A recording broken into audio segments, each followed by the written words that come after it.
The city lights had always comforted Oliver, their soft glow spilling through his window, whispering that life was steady, predictable, and safe. He had dreams once, to be a painter, to make people feel something real, and to make her mom proud and give her comfort and fulfill her desires. But dreams were fragile things, and life had a cruel way of breaking them. One winter evening, his car skidded on an icy road. His mother died in the crash. Oliver lived, but only on the outside. Inside, something shattered beyond repair. The colors drained from his world. His paints dried up, and silence filled the space where music once lived. He stopped painting. He stopped hoping. He simply existed. A year later, he left the city. He sold everything, packed a small bag, and went north into the mountains of Gilgibaltistan, where snow covered the earth like forgiveness. He didn't know what he was searching for. Peace, maybe, or punishment. Days passed quietly. Nights were long and filled with memories that refused to fade. He met an old man there, Rahim, who lived by a frozen lake. Rahim didn't ask questions. He just offered tea and a place to stay.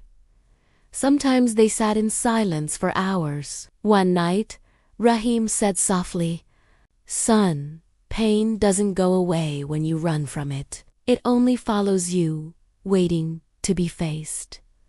Oliver didn't reply, but the words sank deep. That winter, a storm hit. The wind screamed through the valley, tearing trees apart. Rahim fell ill, trapped in his small wooden hut. Oliver spent days battling the storm to find food, firewood, and medicine. For the first time in a long while, he fought not for himself, but for someone else.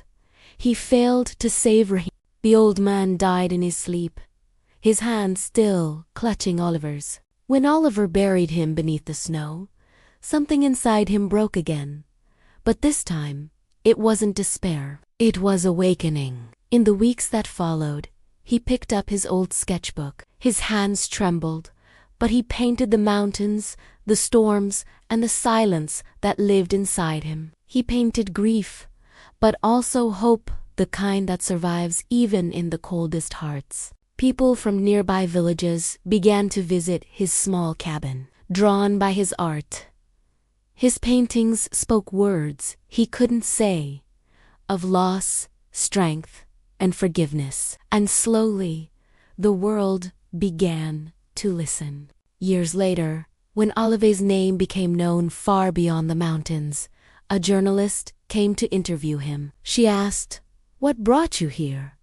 What made you stay?" He smiled faintly, looking toward the frozen lake. "I came here to die," he said, "but I found something else instead, the part of me that still wanted to live."